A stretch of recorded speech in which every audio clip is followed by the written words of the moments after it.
Okay, I think this is the fifth video.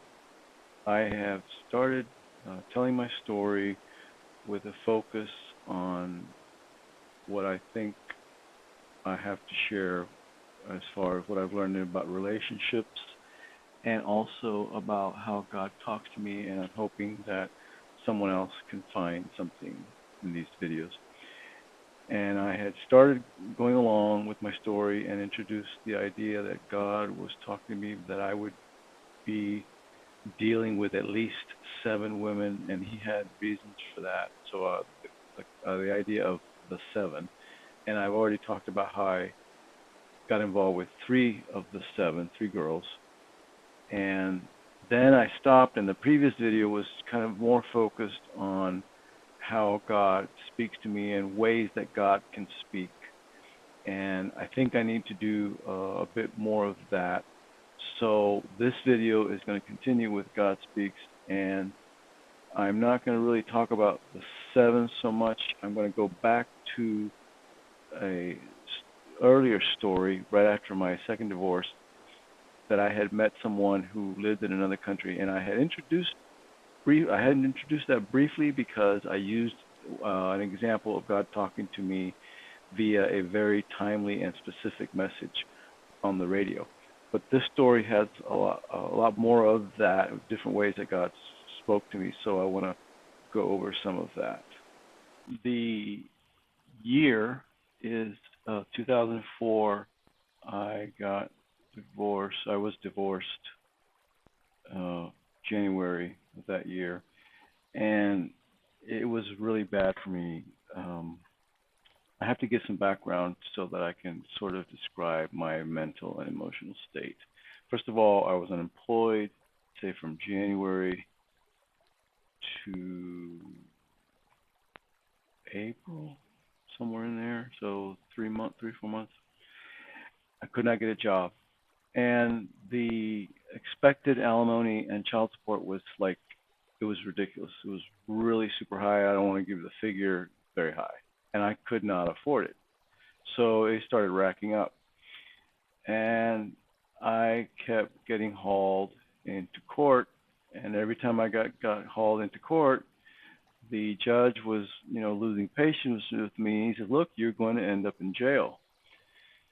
So it was a big deal. Anyway, at the same time, I got online, Christian dating site, and I met this girl who messaged me, and we started and so forth. And the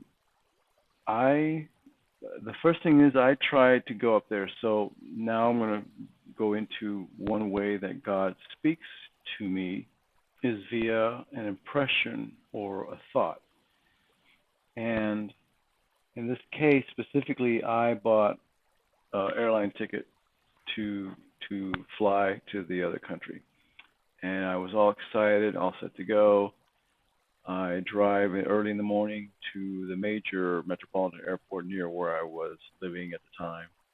I, park in long-term parking. I go up to the ticket counter. I get my ticket, and when I go to get the ticket, the lady says, "I need a passport. I need proof of citizenship," which I didn't have. I had to turn around and leave. Now, I am so depressed. I'm heartbroken from my divorce, from a 20-year marriage, from losing my kids, my house, my home, the life that I had known since I had been a young man. And so on top of that, the only ray of sunshine in my life was this girl that I had met, and I wanted to see her. And I was so excited to go see her that day. I was going to spend a week there. To then now, no, you're not going anywhere.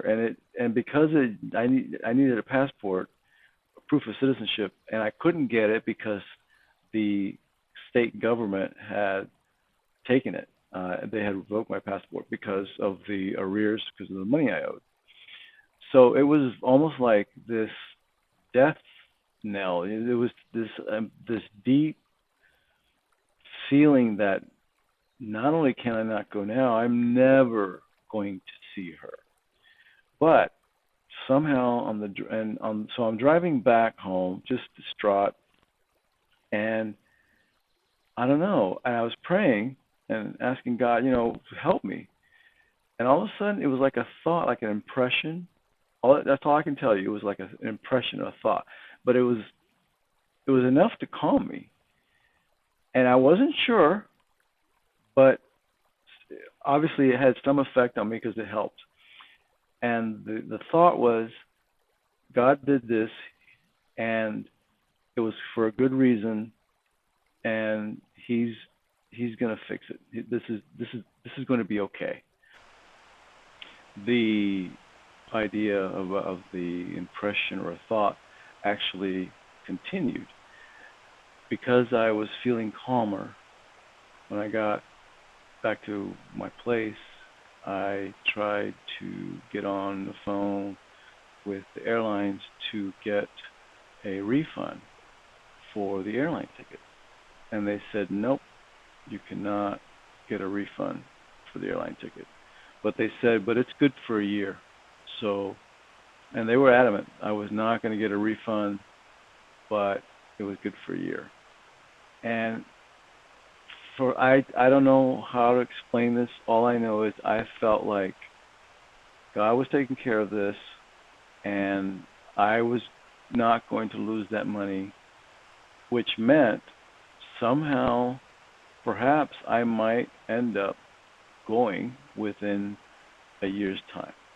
Now I have to jump around a little bit in the story because I want to finish I want to conclude this part about that God was talking to me related to the airline ticket specifically via impressions and how that turned out.